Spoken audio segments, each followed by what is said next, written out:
I'm working out of the home office because I'm on stay-at-home orders just like you are. We're all under that right now, except for a very few in essential positions. And actually, I like it. I prefer working out of my house because I'm much more productive than when I go to where my office is. At my office, people stop by in my office, and I have an open door policy. People come in, they distract me, and it's hard to get things done. A lot of the urgent stuff gets in the way of a lot of the important stuff. At home, I control my own schedule, but I'm fortunate enough to have a private space just for me to work in where I don't have distractions. For many people, that's not the case. There is no private area, no quiet area where they can work remotely because they weren't set up for that. There's just not enough rooms to go around when you have multiple people living in one place. There's constant distractions from bored kids or worse yet, bored adults. And sometimes if you have multiple, let's say two adults in a house that now have to work remotely, plus you have multiple kids attending virtual school, there's just not enough space to go around to keep people from talking over each other, being in background noise, and trying to share the limited computers and bandwidth that you have. And this brings us some issues I've been considering during this near lockdown. As some of you know, I oversee undergrad and graduate programs in construction management for an architecture college. Now, of course, being in an architecture college, they spend a lot of time talking about urban planning and land use and those type of issues that affect architecture and development. In my company every day, Coast to Coast Equities, we deal with this on a regular basis with every one of our projects. That's what we deal with is land use, urban planning issues as we go through entitlement. And the trend over the last couple of decades has been going for higher density in the urban centers and trying to move away from developing previously undeveloped land in the suburban and the rural areas. People are moving, the idea is to get people to move away from those outlying areas and more into the developed areas through higher density. And there's policies and recommendations that have come forth from government agencies and the policy institutes like Urban Planning Institute, Urban Land Institute, American Institute of Architects and groups like that. And they're based largely upon policies and recommendations based upon climate change projections. Now, when I go into that, this is not about climate change. That's not what this is about. Don't send me the emails one way or the other. I'm not confirming or denying theories and projections on climate change here. That's not the point of this. That's an entirely different discussion I don't have time for. And I don't really care if you agree or disagree with climate change. Arguments or my personal opinions on it are basically irrelevant to this discussion. So you shouldn't care what my opinions are, my positions are either. It only matters to this discussion because that is the basis for which many of these policies for our current land use and urban planning policies come from. So here's the situation right now. We have social, or what I prefer to call physical distancing orders. See, the problem with social distancing, and this is a different discussion too, I don't think we need to be socially distant. I think we need socialization just virtually. We need to talk with people, call your family members, spend time with family, even if it's through Zoom or Skype or Teams or GoToMeeting or whatever you use. Just pick up the phone and call. Use text, use your Facebook, use your Instagram. Don't be socially distant, but be physically distant. That is what we're required to do. Okay, so having said that, the hardest hit areas in this outbreak have been the urban centers, the dense urban centers, where the cross-contamination of people is inevitable due to their close proximity. New York's Manhattan is just people shoulder to shoulder all day long, and it's impossible to not be cross-contaminated if someone has it. And what they're seeing right now is a lot of people that were sick because people already had it, didn't even know they were sick, and there they are on that crowded subway with thousands of people crowded around them, and those viruses are floating around. You need to avoid it. They're just right there. It's hard to stay 6 to 8 feet away from people when you live in an urban environment and you have to go up and down to your place in an elevator. That makes it very difficult. And sometimes you do have to go out. You have to go out and walk the dog. You have to go out and buy groceries. You have to go out and get toiletries, go out and get your pharmaceuticals, whatever you need. There is very limited space in an apartment or condo unless you're a billionaire and you have a huge place. But for most people, by nature, they are smaller places. They've chosen to live in a smaller place in order to be closer to where they work and be in the urban environment. Maybe they don't even need a car by doing that. So there's less space. And if there's more than one person living there, it's hard to have space between people. Exercise. Most of these areas that are more dense, and I live in a city. I live in downtown San Diego, the second largest city in California, and it's not as dense, anything close to as dense as San Francisco or Manhattan or cities in China or places like that. A lot of the European cities, but there is density in the downtown area. That has been the trend, building residential in the dense urban core, much more so than building office space down there. So, and I live very close to the downtown area in a fairly dense populated area. And a lot of the buildings, they have very small living spaces, but they offset that by offering common amenities, exercise rooms and meeting spaces and business centers and lounges and those type of things, so people can have some space around them without needing it in their living space. Those are all closed right now. For those buildings, those are not accessible, and people are limited to those very small living spaces without the mitigation of having those common areas available. The city parks are closed. The hiking trails are closed. You can't go anywhere and the gyms are closed. So you're not being able to get exercise living in those places, which is how you stay physically, emotionally, and mentally fit to a large degree. Of course, I said the parks are shut down. I live right outside of Balboa Park, which is one of the largest urban parks in the country, and it's a beautiful place, but they've shut it down. Now, before they shut it down, there were still a handful of people wandering through there. It was fairly empty after they did the shutdown, but they closed it down completely. But the truth is, the few times I went through there before they shut it down, there was nobody within 25, 30 feet of each other, let alone people within 6 feet of each other. But they closed that down. And people in some areas are being cited just for going outside and getting some air, some movement. And this is the situation right now in the urban environment. Now, in the suburban or rural environment, you automatically have distance from your neighbors by the nature of living in a single family house with its own yard, even if it's a small yard. And there's larger square footage in those houses in order to be distant from the people you're in, just within the household. So for example, what if you have a medical worker in your family?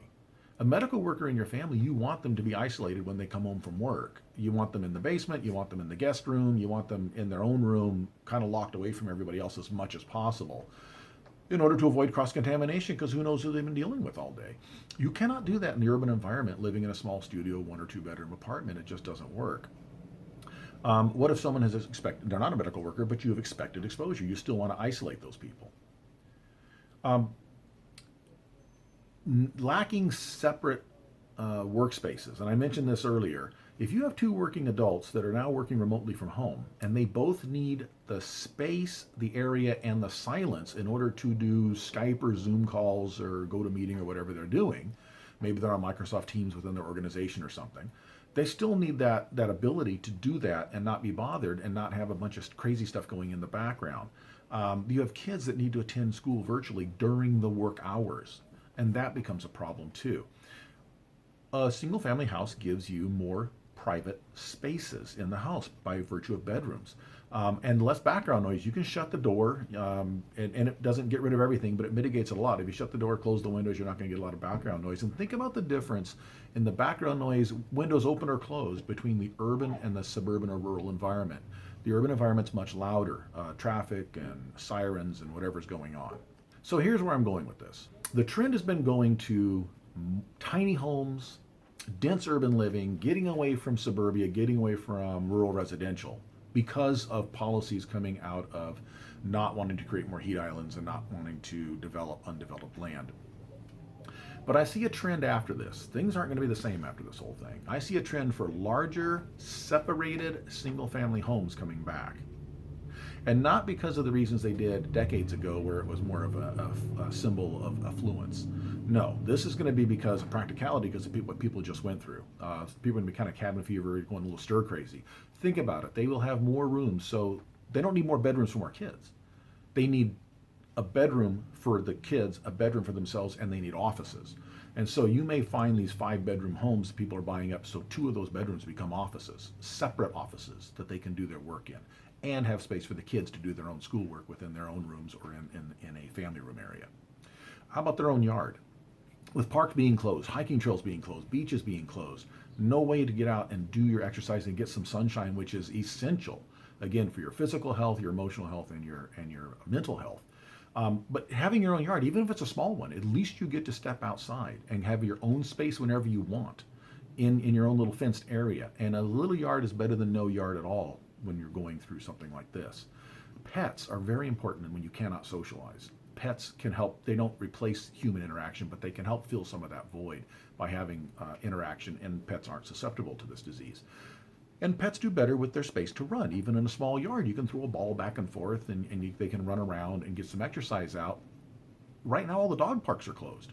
All the walking trails are closed. The beaches are closed. That's where people go and take their pets to walk on a regular basis. So you don't have to rely on those if you have your own house. And there's more room, of course, to store those supplies if you're one of those people that says, you know what, next time I'm not waiting till the last second. I'm going to go to Costco and always keep a load of toilet paper backed up in the garage. If you're living in a studio or one bedroom, you got no place to store a lot of canned goods and a lot of paper goods and a lot of non-perishables. In a house, you do. You have pantries and you have garage spaces, and sometimes you have basements and all kinds of other areas that you can store things in, a lot more cabinet space, laundry rooms, and those kind of things. And don't think people aren't thinking that. Real estate is going to change after this. It may be difficult to get people back onto that small footprint, urban living and tiny home bandwagon after this experience. This is going to be traumatic for some people, and the longer it goes on, the more pronounced it's going to be. In California, where I live, the single family home was already a shrinking commodity and in very high demand. In fact, what my company specializes in is providing land for affordable single family homes, which is the golden unicorn of California real estate. It just really doesn't exist. So we work in areas where it is a little more suburban, semi-rural kind of areas. And we were doing that anyways because of the demand here. We've done commercial, we've done everything else. That just happens to be where the demand is, so that's what we're doing right now. And we're doing those also in some other areas in Florida, Texas, and that kind of stuff too. But California's got a very high upside to it, even though it's arduous to get it done. It's a tough process. But I see the demand is going to increase even more because of this issue, with people saying, you know, I don't want to go through that again. I want my own four walls. I want my own yard. I want my space. We need more rooms. We're not going to be able to do that in the city. California real estate is still very expensive. Real estate is not devalued. The stock market went way down, but real estate is not devalued in this whole thing. Not at this point, not at all. Sales have slowed down a little bit because it's difficult to get showings and listings and stuff done, but the values have not dropped, unfortunately. So at this point, those homes are going to be, I think, in a much higher value, sharp increase in demand coming out of this, and no ability to increase that supply quickly at all. Home building and development takes a long time.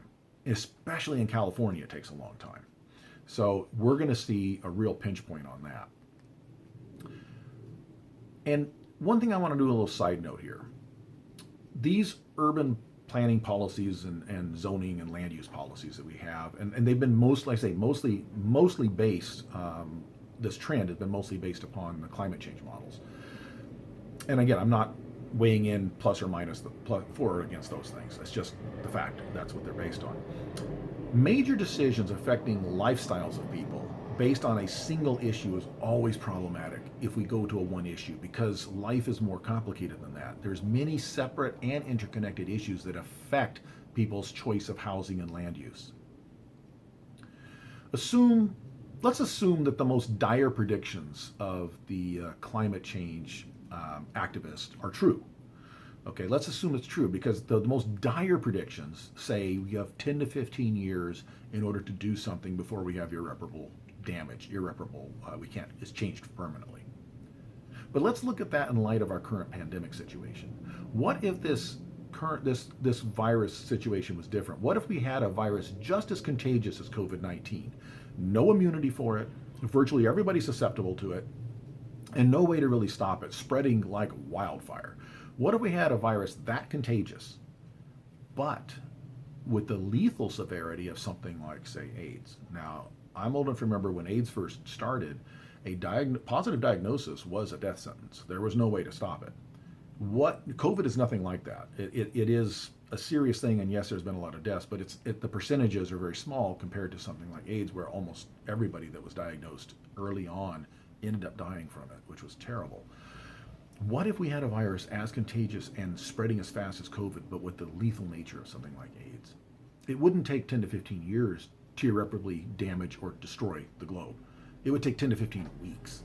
So when we look at it in the light of that, we have to be very careful of making policies with only one issue in mind. There are other issues, And the truth is, most of the policies that we looked at and the trends we were going for in the land use over the last 20 years is exactly the opposite of what we need to do if we're worried about pandemics of this type, because putting people all together in one place creates the rapid spread of it, as we've seen throughout the globe everywhere that's been hit the hardest. That's not to say we shouldn't pursue that. I'm saying that's another, we have to look at other issues besides one issue. Now think about where we would be if every person who contracted the COVID-19, who either tested or not tested for it, had died from it.